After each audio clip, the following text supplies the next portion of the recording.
Hello students, मैं doctor Anupreeta Mishra.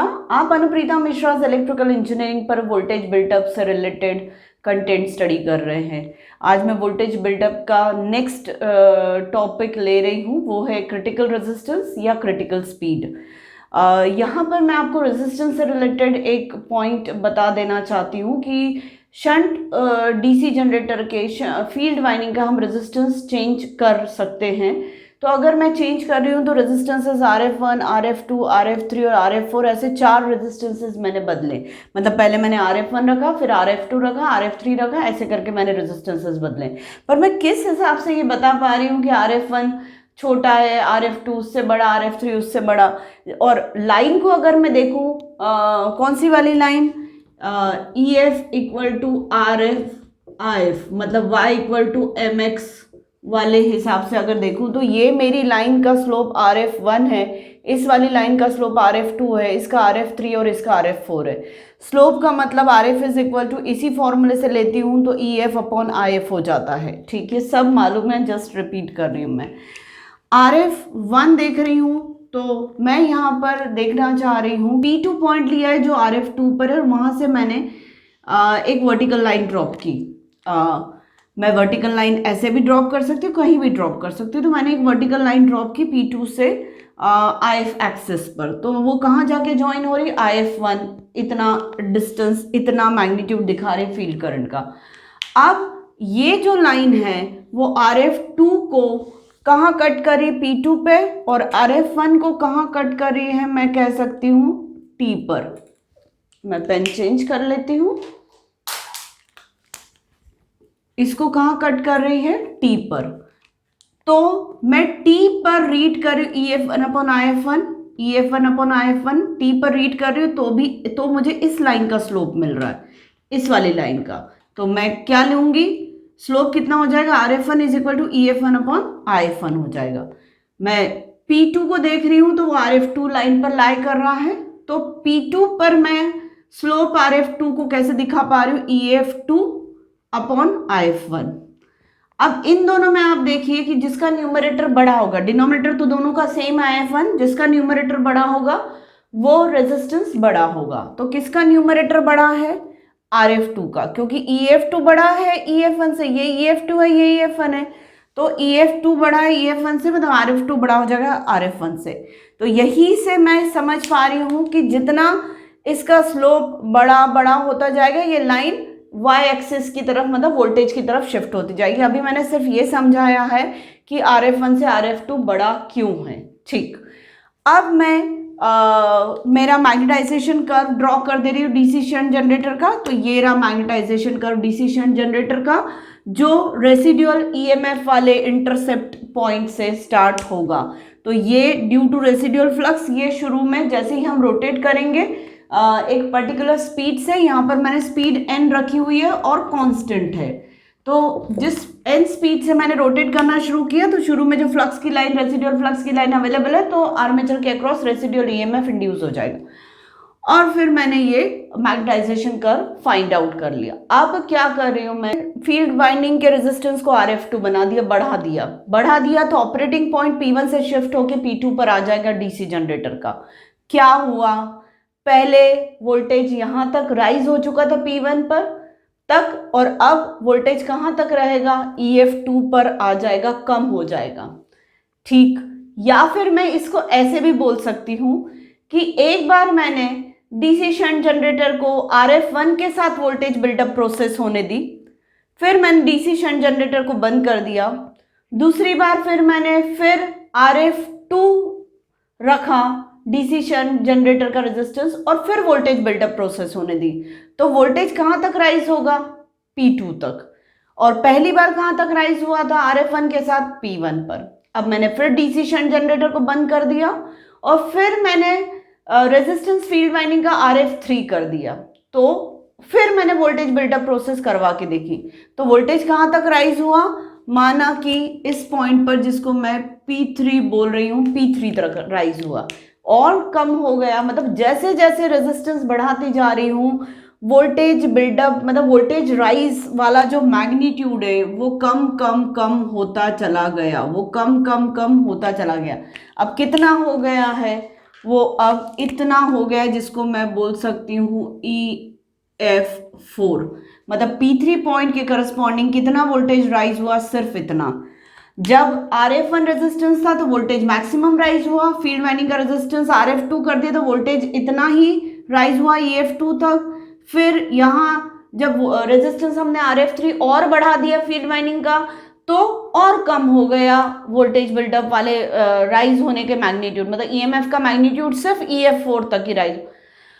अब अगर मैं शंट फील्ड वाइंडिंग का रेजिस्टेंस और बढ़ा दूं, मतलब RF4 कर दूं, तो RF4 कर दूंगी तो इतना ही वोल्टेज राइज हो पाएगा सिर्फ। इसको मैं EF5 बोल देती हूँ। और EF5 कितना छोटा है, मतलब आर्मेचर वाइंडिंग का EMF राइज ही नहीं होगा, वोल्टेज बिल्टअप ही नहीं होगा, तो फिर डीसी जनरेटर ऑपरेट ही नहीं हो पाएगा, अपना काम ही नहीं करेगा। इसका मतलब क्या है कि रेजिस्टेंस बढ़ाने से वोल्टेज बिल्डअप का जो मैग्नीट्यूड होता है EMF का, वो कम कम कम होता चला जाता है। पर हो क्या रहा है, RF3 पर मुझे दिख रहा है कि यहाँ P3 तक वोल्टेज राइज हो गया, मतलब हो गया और डीसी जनरेटर वर्किंग में रहेगा। पर जैसे ही RF3 से मैंने रेजिस्टेंस को और ज्यादा कर दिया तो वोल्टेज बिल्टअप राइज होना बंद हो गया। इसका मतलब क्या है कि RF3 जो है एक क्रिटिकल रेजिस्टेंस है जिसके बियॉन्ड, जिससे थोड़ा भी रेजिस्टेंस अगर आप बढ़ा देते हो तो उसके बाद वोल्टेज राइज नहीं हो पाता डीसी जनरेटर का। मतलब कंडीशन क्या है कि वोल्टेज बिल्टअप होने के लिए, वोल्टेज राइज होने के लिए कोई भी रेजिस्टेंस फील्ड वाइंडिंग का क्रिटिकल रेजिस्टेंस से कम ही होना चाहिए। कंडीशन क्या है, रेजिस्टेंस जो है वो क्रिटिकल रेजिस्टेंस से फील्ड वाइंडिंग का रेजिस्टेंस कम ही होना चाहिए, क्योंकि ये डिसिसिव रेजिस्टेंस है। इससे ज़्यादा किया तो वोल्टेज बिल्टअप नहीं होगा, इससे कम रखोगे रेजिस्टेंस फील्ड वाइंडिंग का तो वोल्टेज बिल्डअप हो पाएगा। तो ये पूरी स्टोरी है क्रिटिकल रेजिस्टेंस की। इसको थ्रेशोल्ड रेजिस्टेंस भी बोलते हैं कई बुक्स में, कई में डिसिसिव रेजिस्टेंस, किसी में क्रिटिकल रेजिस्टेंस, ये सारे इसके नाम चलते हैं। अब जैसा मैंने क्रिटिकल रेजिस्टेंस बताया वैसे ही मैं आपको क्रिटिकल स्पीड बता देती हूँ। यहाँ पर मैंने रेजिस्टेंस जो है फील्ड वाइंडिंग का वो कांस्टेंट रखा है RF, और अब मैं जनरेटर को अलग अलग स्पीड पर घुमा के देख रही हूँ। पहली बार अब सबसे पहले तो मैं ये बता दूं कि स्पीड और जनरेटेड EMF का क्या कनेक्शन है। स्पीड का जो फॉर्मूला मैंने EMF इंड्यूस का डिराइव किया था आर्मेचर में वो P∅Nz/60A था, जिसमें phi और n वेरिएबल है, P कांस्टेंट है, Z कांस्टेंट है, 60A सब कांस्टेंट है। तो मैंने EA को K constant into phi n से रिप्रेजेंट कर रही हूँ। अब इसमें समझ में आ रहा है कि n मतलब स्पीड कम होगी तो EA भी कम जनरेटेड होगा, तो वही लिख रही हूँ कि if n reduces then EA is reducing. ठीक, सबसे पहले मैंने RF की लाइन ड्रॉ कर ली और स्पीड मैंने N1 रखी डीसी जनरेटर की और वोल्टेज बिल्डअप होने दिया। वोल्टेज बिल्डअप होने दिया तो कहाँ तक वोल्टेज राइज होगा, जहाँ पर RF की लाइन और मैग्नेटाइजेशन कर्व का इंटरसेक्शन हो रहा होगा, तो P1 तक वोल्टेज राइज होगा, मतलब कहाँ तक EA1 तक वोल्टेज राइज हो जाएगा जनरेटर का। फिर मैंने बंद कर दिया डीसी जनरेटर को, स्पीड मैंने और फिर वापस से चालू किया स्पीड। अब मैं कम स्पीड पर चला रही हूँ डीसी जनरेटर को, N2 पे चला रही हूँ। रेजिस्टेंस फील्ड वाइंडिंग का नहीं बदला है, वो वही का वही है, मैंने स्पीड कम कर दी है। स्पीड कम कर दी तो अब क्या होगा, मैग्नेटाइजेशन कर्व जो होगा वो उसमें EA जो है वो कम प्रोड्यूस होगा हर मोमेंट पर। तो मुझे इस फर्स्ट कर्व के नीचे मुझे कम स्पीड का EA का कर्व मिलेगा, मतलब मैग्नेटाइजेशन कर्व मुझे नीचे मिलेगा। क्योंकि स्पीड कम है, N1 से N2 छोटा है, तो हर बार कम स्पीड पे आर्मेचर कंडक्टर्स रोटेट भी हो रहे हैं तो rate of change of flux कम मिल रहा है। फ्लक्स ज़्यादा भी है तब भी कम रेट से वो कट हो रहा है, तो जनरेटेड EMF का मैग्नीट्यूड पहले से कम हो जाएगा। और यहाँ पर आप देखेंगे कि रेसिडुअल मैग्नेटिक रेसिडुअल मैग्नेटिज्म की वजह से शुरुआती रेसिडुअल ईएमएफ मुझे पहले थोड़ा सा ज़्यादा मिल रहा था N1 के केस में। उसका रीज़न ही यही था कि N1 ज़्यादा स्पीड होने की वजह से रेसिडुअल फ्लक्स को भी वो ज़्यादा स्पीड से काट रहा था, तो रेसिडुअल ईएमएफ भी मुझे ज़्यादा मिलेगा। और स्पीड मैंने अब दूसरी बार जब मैं सेम एक्सपेरिमेंट परफॉर्म कर रही हूँ, वोल्टेज बिल्डअप को चेकआउट कर रही हूँ N2 स्पीड के साथ, तो अब मेरा रेसिडुअल फ्लक्स जो है उसकी वजह से, मतलब 2 फ्लक्स लाइन्स ही मैं कांस्टेंट मान के चल रही हूँ कि रेसिडुअल फ्लक्स हर बार मुझे 2 फ्लक्स लाइन्स मिल रही है, पर कम स्पीड से 2 फ्लक्स लाइन्स कट होगी तो रेसिडुअल ईएमएफ भी कम जनरेट होगा, तो N2 स्पीड पर कम रेसिडुअल ईएमएफ इंड्यूस होगा। ऐसे ही और अब यहाँ पे मुझे आरएफ लाइन का और मैग्नेटाइजेशन कर्व जो N2 स्पीड का है उनके बीच में जो इंटरसेक्शन मिल रहा है वो ये वाला है। इसका मतलब वोल्टेज राइज कहाँ तक होगा, EA2 तक ही होगा, मतलब कम वोल्टेज राइज होगा डीसी जनरेटर के वोल्टेज बिल्डअप प्रोसेस में।